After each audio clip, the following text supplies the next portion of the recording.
Magandang araw po sa ating lahat mga kapatid na patuloy na sumusubaybay sa ating daily devotion po, online daily devotion.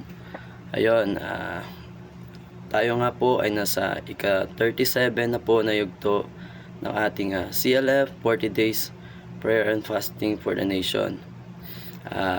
Una po, papakilala po muna ako si Brother Christopher Lagura from CLF Nabotas at sobrang blessed po na muli po ay nagbabalik po ako na nakasama po sa mga magbabahagi po ng salita ng Lord and na testimony din po sa bawat isa.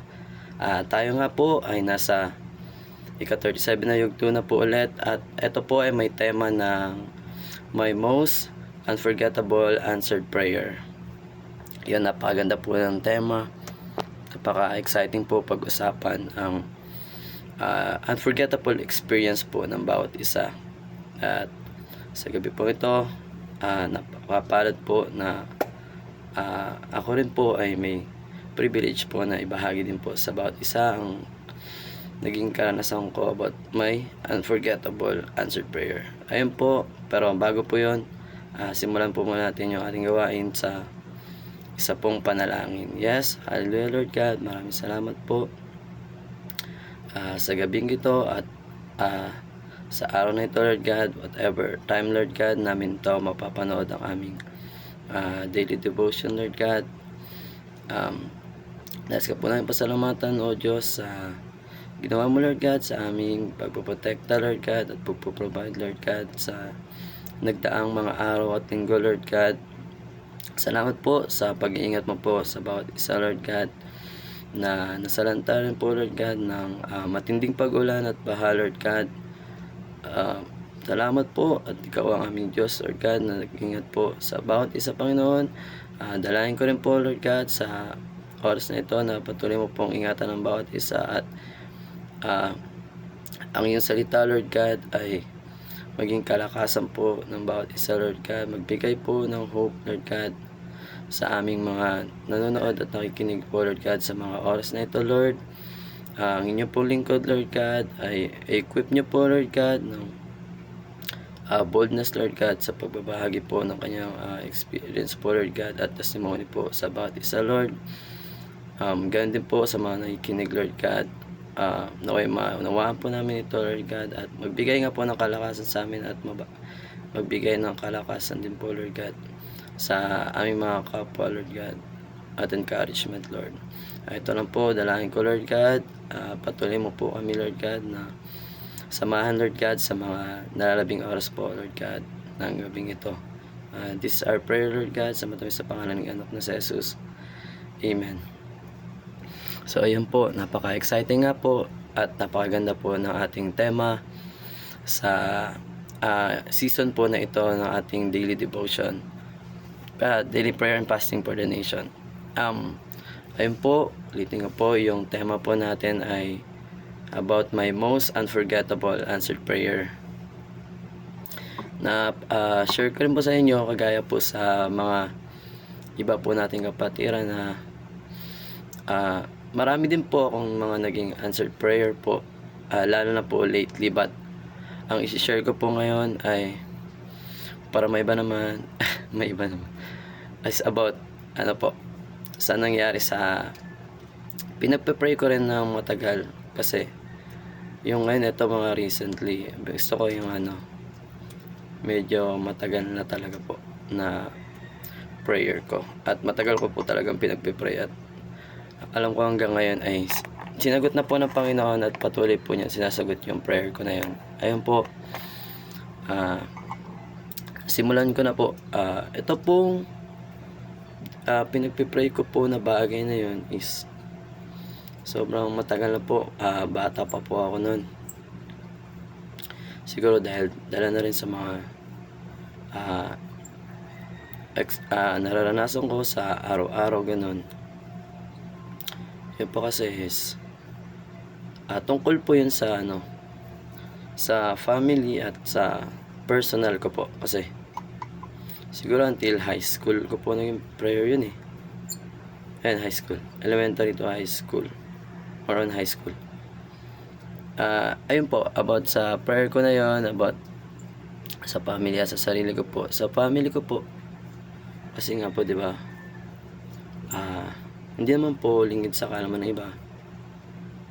Isa po kami sa ibang tao din na nakakaranas ng ano, or part na merong ano, ah, broken family po until ngayon. That's why ang prayer po ng bawat isa na nakakaranas may ganun pong situation is syempre hangga't maaari po na i-restore ng Lord, maayos yung family, mabalik sa normal. At yun po naging prayer ko. And then meron pa po yung sa sarili ko naman po, na mabago yung sarili ko kasi before lalo grabe po yung ano, yung tingin ko sa sarili ko na ano, at ang the way na mag-isip po ako sa lahat ng mga bagay is ano po napaka overthinker ko po ng klase ng tao. At ayun po, sa sobrang pagka-overthinker ko, bad side pa nun is more on puro negative ang naiisip ko.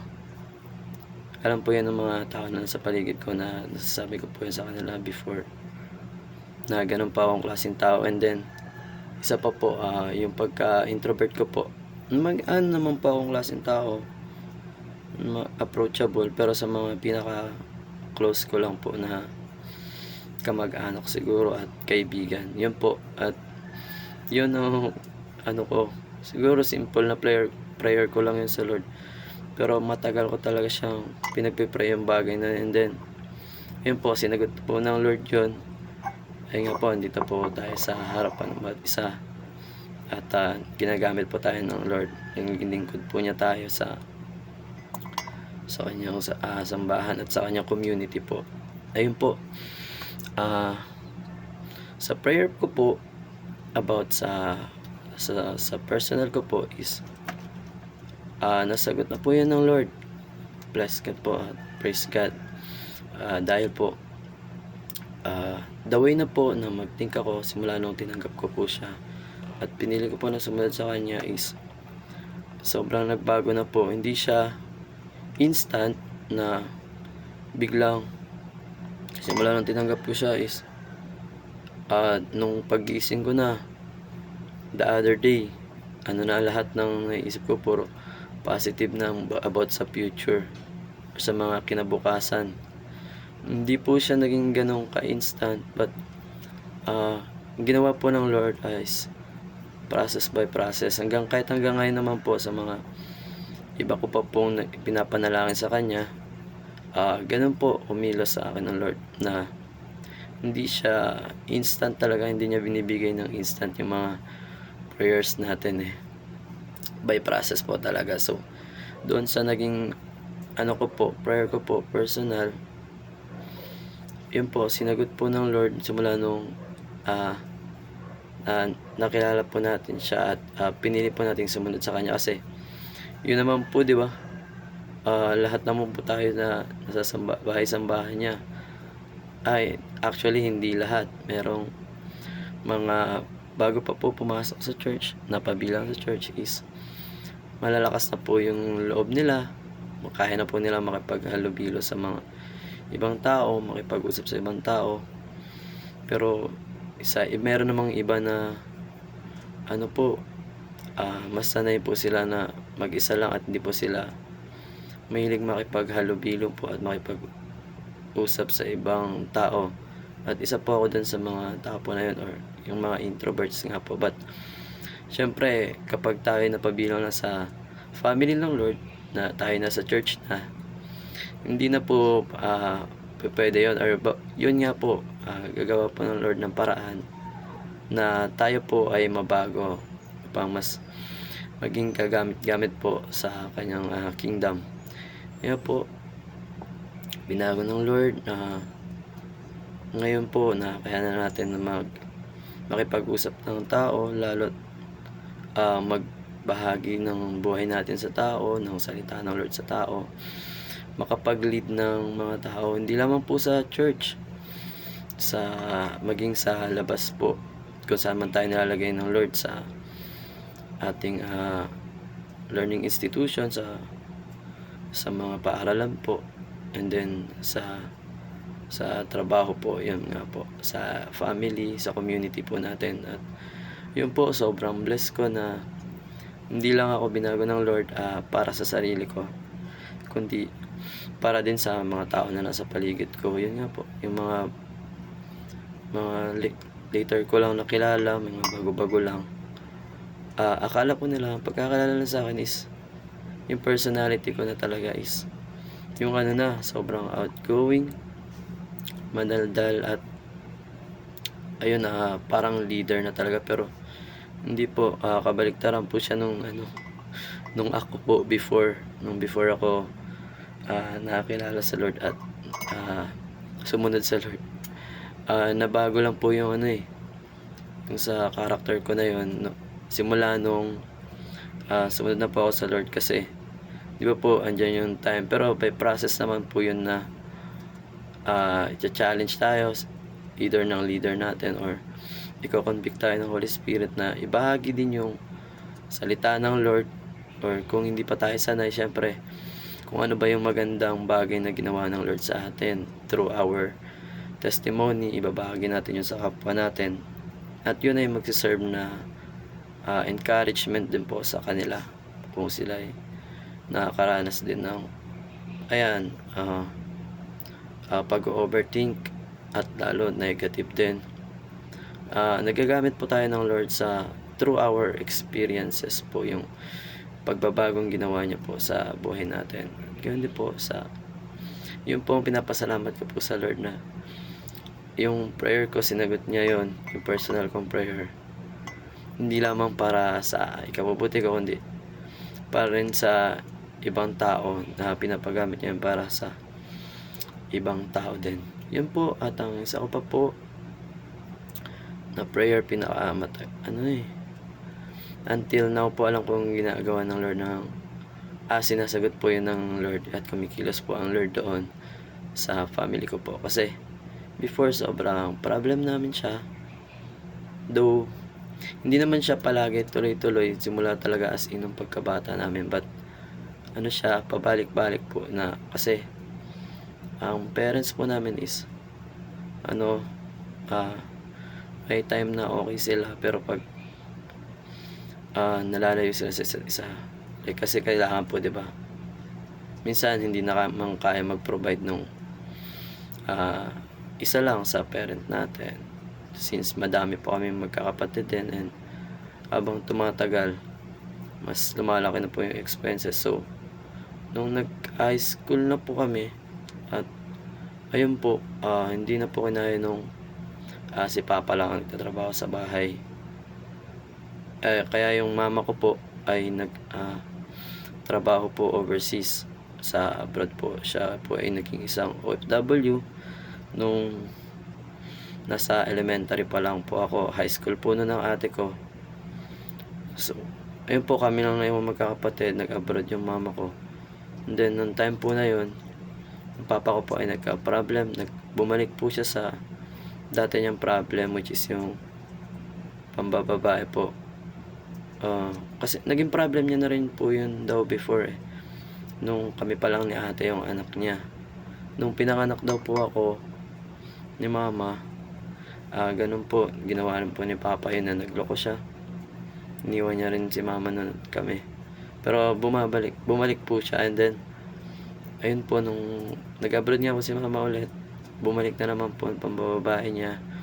Pero nung bumalik si mama, kasi ang contract niya po nun is 2 years or 2.5 years. So na-extend po yun ng mga 6 months. Bumalik po si mama ng mga 3 years. Nung nalaman po ni papa na bumalik si mama, pero dito na po sa Manila. Before po kasi nasa province kami. Tapos nung nag-abroad po si mama, puro family po ni papa doon, kasama namin sa province. Nung nag-abroad si mama, ang trabaho ni papa po malayo sa bahay namin, kasi siya po ay nangingisda. At yung bahay po na nalipatan namin is parang nasa bundok na po siya. Malayo po siya sa mga may part ng dagat. So, ang nangyari po noon, wala po kaming naging guardian. Kami lang po, mga kapatid ko. Ate kong high school, ako na grade 5 that time. Tapos meron po kaming dalawang batang kapatid pa. Ayun po, nung nalaman ni mama situation namin na iniwan kami doon ng papa namin. Walang guardian, matagal po. Kasi hirap po kami sa communication nun. So, nung nalaman niya po yung situation namin na yun sa probinsya, pinasundo niya po kami agad sa mama niya po, which is yung lola po namin sa side ng mama ko. Pinasundo niya po kami noon. Then, yun na po, yung time na nalipat na po kami dito sa Metro Manila po, sa Navotas. Kasi po, anong time na yun hindi na po talaga, binalikan po kami ng papa namin, binabalikan. Pero matatagal po na time, and then, wala rin po kaming nun, iniiwan sila si mama. Hindi pa siya gano'n na nakakapag-communicate sa amin kasi mahigpit po sa unang napasukan niya sa Kuwait po Hindi siya basta-basta nakakapag-communicate sa amin. Tas ang may device lang po nun sa amin is yung ate ko. So hindi po kami nakapag-communicate dun sa kanya ng matagal. Kaya nung nalaman niya po situation namin na wala kaming guardian dun, tas si papa, ang tagal bago kami balikan, siguro maabot ng months or higit. Kaya po ganun, dali-dali niya po kami pinasundo doon. And then, dito na po kami nanirahan mula na hanggang ngayon. Pero yun nga po, sabi ko ng 3 years, si Papa ay, nung bumalik na si Mama dito, natapos na yung contract niya. Si Papa ay bumalik dito, sinuyo ulit si Mama. At ay yung mama ko po, kasi is sobra po mag-value ng family. Di pa nga po, sabi ko, dati na po nagawa ng Papa ko na nagloko, pero binalikan niya po. Kasi mahal niya po kaming mga anak niya. Mahal niya rin si Papa, pero mas mahal niya kaming mga anak niya. Kaya nagagawa niya pong patawarin si Papa kahit ayun, may mga nagagawa po siyang hindi okay. Kasi out of love niya po sa aming mga anak niya. Kasi iniisip niya po na pag ganun, wala po kaming father figure, baka anong mga maranasan namin, hindi kami maging normal, mga ganun po, na hindi kami maging normal na family. Yun po siguro iniisip niya. Pero kaya pinipilit niya po na hanggat maaari ayusin yung pamilya, yung ganun po. Pinapatawad niya po si Papa. And then nito po, kahit nandito siya noon, tapos si Papa naman nagkatrabaho, minsan malayo lang ng kaunti, like sasakay lang ng 2 sakay lang, commute. Si Papa po, hindi niya po maiwasan talaga na magloko at maghanap ng ibang babae. May problem po siya sa ganun na pag nalalayo po siya, lalo po kay mama at sa amin, hindi niya po nakokontrol yung sarili niya. Natitempt po siya na makipag po sa ibang, naghahanap po ng kaligayahan sa ibang tao, kasi sa babae, ganun po. But ayun po, I just want to thank God for that answered prayer po. Hindi lang po kasi sa akin yun kundi para sa buong family ko. Yung prayer ko na yun na bigyan kami ng Lord ng ayun, maayos po yung family namin. Though hindi pa totally na maayos na magkasama po yung buong family namin, kasi ang mama ko po is bumalik po ulit nung abroad, nag-abroad po ulit siya nung magpa-college na po kami. Pa-college na po ako. And then, ayun po, simula po nun ulit, nagloko po ulit yung papa ko hanggang ngayon, po. Pero, nangihingi siya ng tawad. Pinapatawad po ng mama ko, pero ang setup po namin ngayon, nila, is, ayun po, separate, pero in good naman po sila, in good terms naman po sila. Yun naman po ang pagkasunduan ng bawat isa. But syempre, patuloy po kami nananalangin na yung pinaka-totally na maayos po ang lahat sa aming family. Kasi naniniwala po ako na walang imposible po sa ating Panginoon. Kung ako po, yun nabago po yung isang problem po sa akin. I believe na ganun din po ang gagawin ng Lord para sa papa ko at sa family ko. Ayusin niya po. And then, ayun nga po, kaya ba't ko po nasabing answered prayer po yun at patuloy po na tinutugon ng Lord. Kasi po, unlike po before talaga na every time na magkakausap, magkakatagpo po, kahit hindi naman yung actual na landas na physical, kahit nagbibideo call si mama sa amin, and then biglang uuwi si papa or video call din ganun. Pag naririnig lang nila yung boses ng isa't isa, galit na sila eh. Ganun din kami kay papa nung time na yun, lalo nung mainit pa yung time na yun. Lagi po kaming makita lang namin siya, galit na po kami sa kanya kasi po dahil po sa ginagawa niya paulit-ulit sa amin, sa family, tsaka kay mama. Kaya po ganun na may galit kami before. Pero yun, pinalangin ko sa Lord na baguhin ng Lord yun, alisin ng Lord, ayusin ng Lord yung bagay na yun. At I believe na patuloy na binabago ng Lord yun kasi ngayon po constant na po, maayos na po yung communication namin both side, lalo kay papa. Kay mama po naman kasi maayos naman po yun. Simula pa po wala po nang simula, maayos po kami kay mama. Kay papa lang po kami may problem. Pero ngayon po okay na po kasi ayun, siguro na may mga realizations din siya. At I believe na dahil po yun sa prayer namin magkakapatid at kay mama din na maging maayos ang lahat. Ayun po, I believe na patuloy po ang Lord na kikilos at sasagutin po yung prayer po namin na yun ng family namin.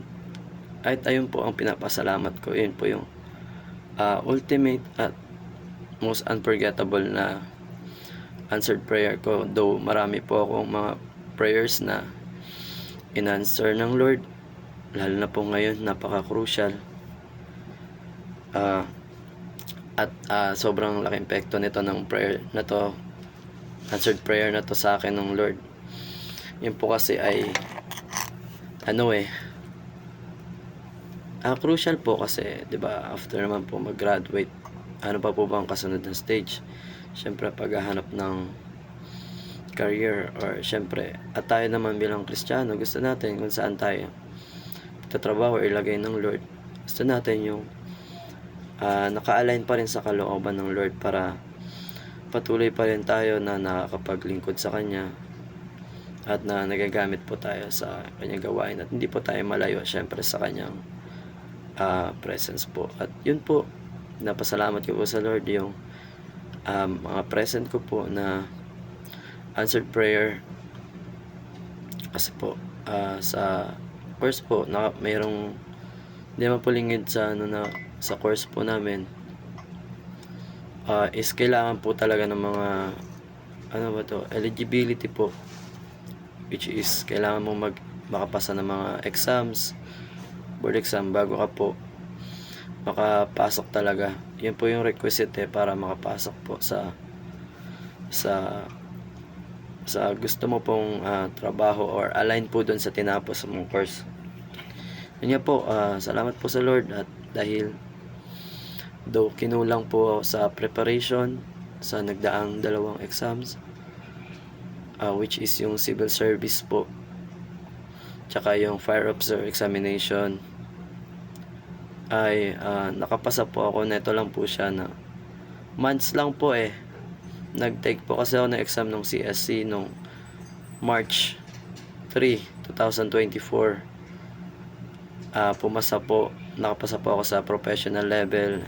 Ayun, praise God. And then netong June lang, nag-take naman po ako nung pang fire officer examination kasi pangarap ko rin po na maging bombero po someday, kung yun po kalooban ng Lord.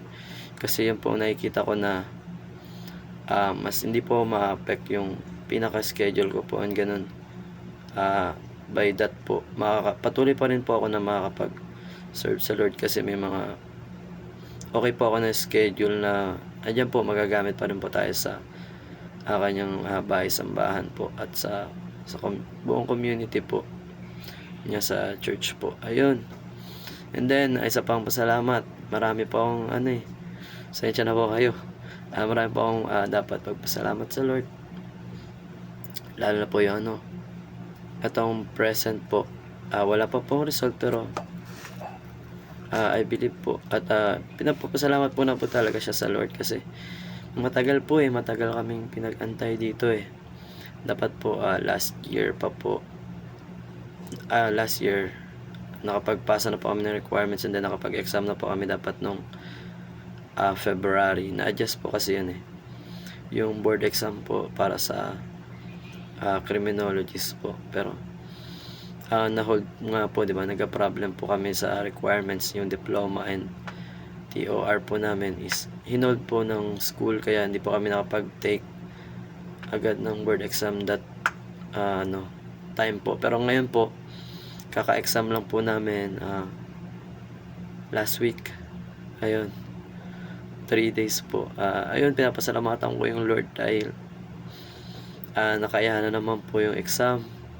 Marami po kasing challenges di ba? Bukod po sa financial, given na po yun. And then yung hirap. Kaya po ang tagal ng preparation. Ang lawak po kasi ng coverage niya. But I believe na ang Lord po ang nagbibigay po sa atin doon ng wisdom doon. And then lahat ng kinailangan ko pinrovide ng Lord Prayer ko na nung mga time na yun is bigyan niya kami ng protection syempre sa biyahe malayo po, at most importantly yung presence of mind lagi, at yung lakas para ma-endure namin yung 3 days at whole day na board exam. Napaka hirap kasi ang dami pong challenges.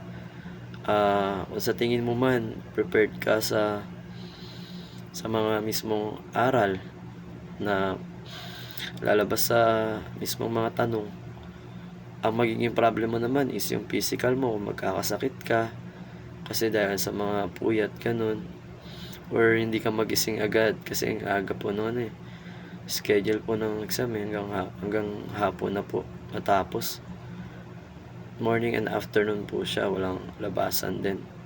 So yun, pinapasalamat ko talaga sa Lord yun. Marami po talaga na magagandang bagay yung ginagawa ang Lord sa akin, at exciting po, napaka-exciting.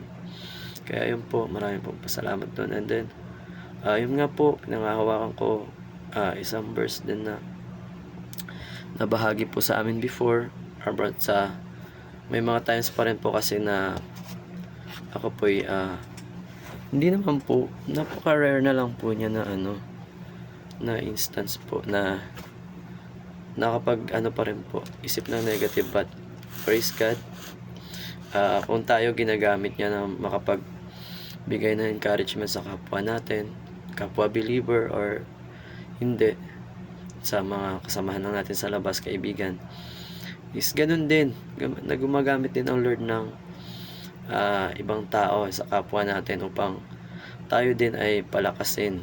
Yun nga, kung minsan nakakapagsalita tayo ng mga bagay na ayun po, sila din po ay ginagamit po ng Panginoon upang tayo ay palakasin din. Kagaya nga po nung mga sa simple na usapan namin, sabi ko kinakabahan ako. Sila din po ay ginagamit ng Lord na palakasin. Minomotivate nila na kaya yan, nag-prepare naman.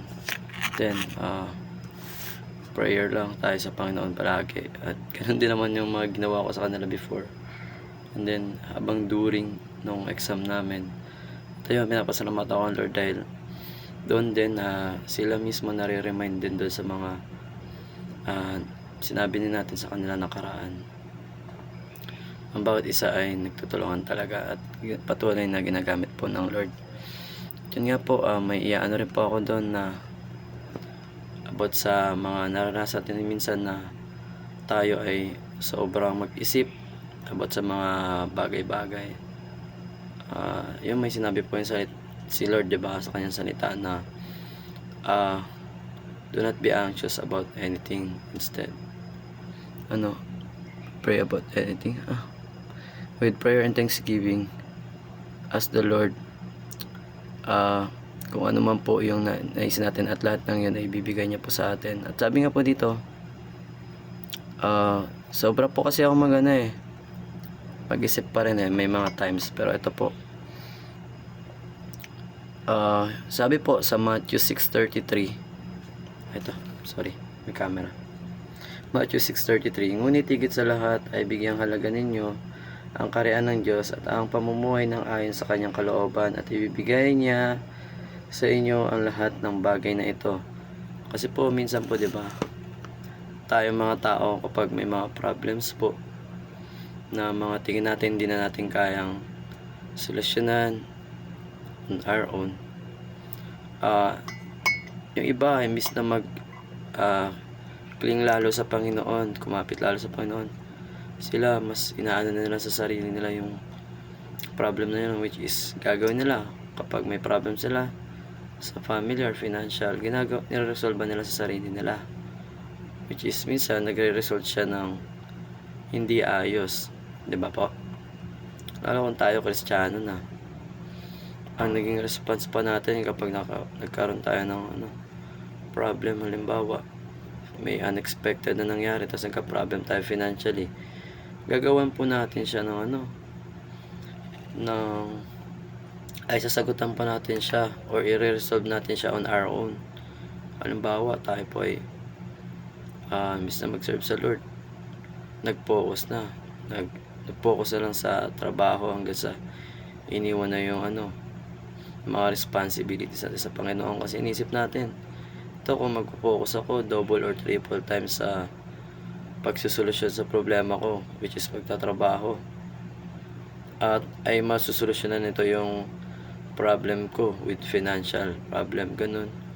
Pero 'di ba po, dapat, sabi nga dito, 'di ba, higit sa lahat, bigyan natin ng halaga ang kaharian ng Diyos at ang pamumuhay ng ayon sa kanyang kalooban, at lahat ng ito ay ibibigay niya sa kanya. Napatunayan ko po yun, kasi itong mga present naman po, ayun, naging prayer ng mga recent ko po, naging prayer, sinagot po yun ng Panginoon na apos pa nga po, nagreklamo pa ako sa sarili ko, sabi ko, Lord, kalooban mo po ano ang mangyari, kasi alam ko po aware po ako sa sarili ko na ng mga exams na nagdaan ay kinulang din po talaga sa preparation, wala po talaga halos, pero ang resulta po ng Lord is maganda po. Binigay po rin po ng Lord yung mga magandang resulta po sa mga yon. Doon ang ginagawa ko lang talaga yung regular ko lang, sa church, dito sa family, and then pag konting pasok sa review namin noon, sabay po kasi siya sa season ng review. And then ito po kadugtong pala chapter 33 and 34, kaya nga huwag ninyong alalahanin ang bukas, sapagkat ang bukas ang mag-aalala sa sarili niya, sapagkat sapat na ang iyong mga suliranin sa bawat araw. Yun nga po, tayong mga tao ay limited lamang po, so kung puro problem na po ang dumating, and then pipilitin natin siyang lahat gawa ng paraan, yung mga bagay na yun on our own, marami po talaga possibilities na magkagulo-gulo pa po yung mga ginagawa natin na yun, na pagre-resolve natin sa problem, mas dadagdag pa po yung mga kaguluhan po talaga. Nagkaroon na po ng mga ganong experiences but ayun nga po, na-remind tayo ng Lord na tayo nga, 'di ba, tayo yung mga nilikha ng Lord, 'di ba, sa kanyang wangis. Tapos sabi pa dito na sa lang, babalik ka lang dito ng ng ilang verses may sinabi pa dito ng Lord, kaya sinasabi ko sa inyo, huwag kayong mabalisa tungkol sa inyong kakainin at inumin upang kayo'y mabuhay, o kaya tungkol sa susuotin sa inyong katawan. Hindi ba't ang buhay ay higit na mahalaga kaysa pagkain, at katawan kaysa damit? Masdan ninyo ang mga ibon, hindi sila nagtatanim o umaaniman, o kaya ay nagtitipon sa kamalig, ngunit pinapakain sila ng inyong Ama na nasa langit.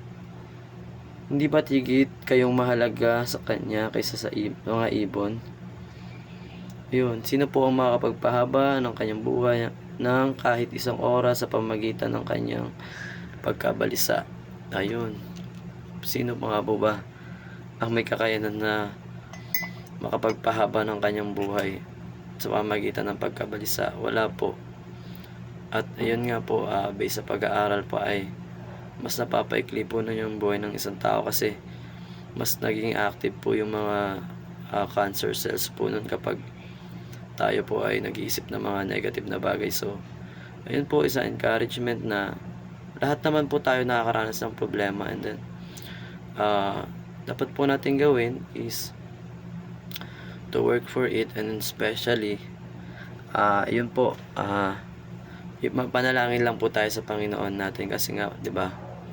Tayong mga Kristiyano, naniniwala tayo na ating Diyos ay faithful and prayer answering God. Kaya in-encourage ko po ang bawat isa na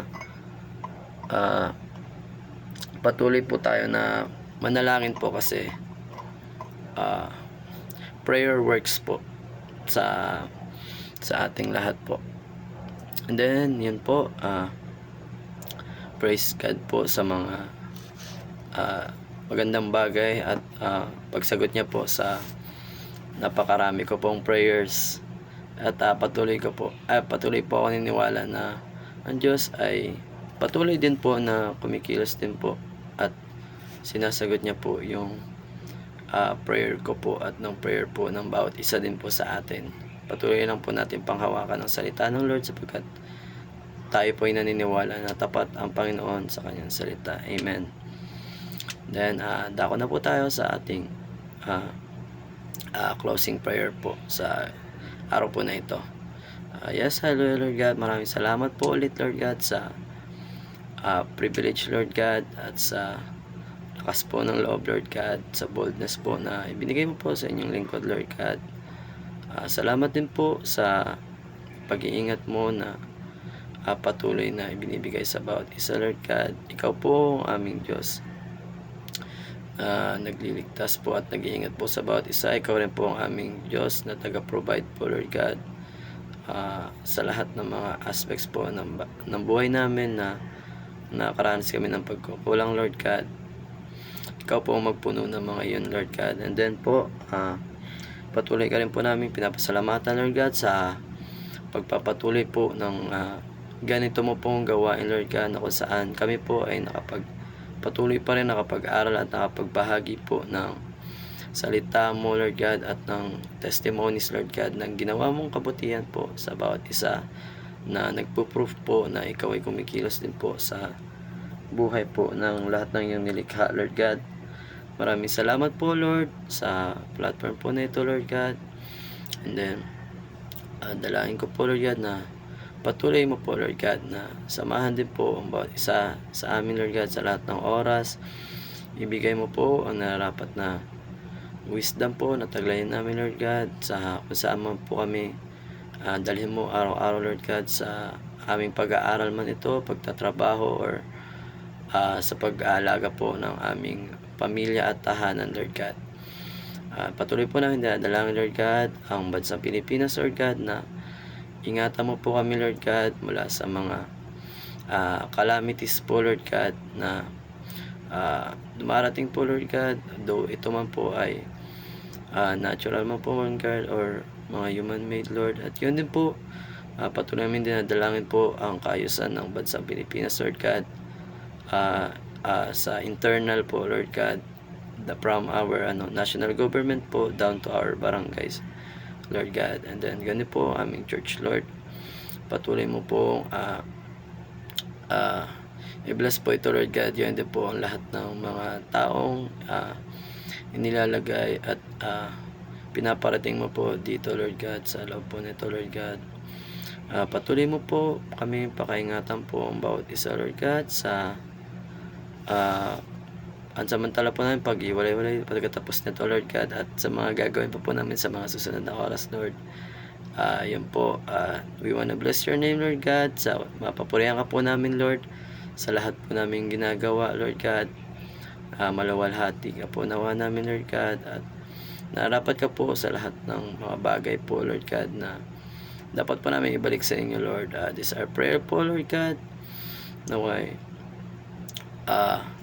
maging pagpapala po kami din po, Lord God. Gamitin mo po kami, Lord God, ng vessel po, ng yung pagpapala po, Lord God, para sa aming mga pamilya at kapwa, Lord. This is our prayer, Panginoon. In just mighty name we pray. Amen. Thank you po, everyone. God bless.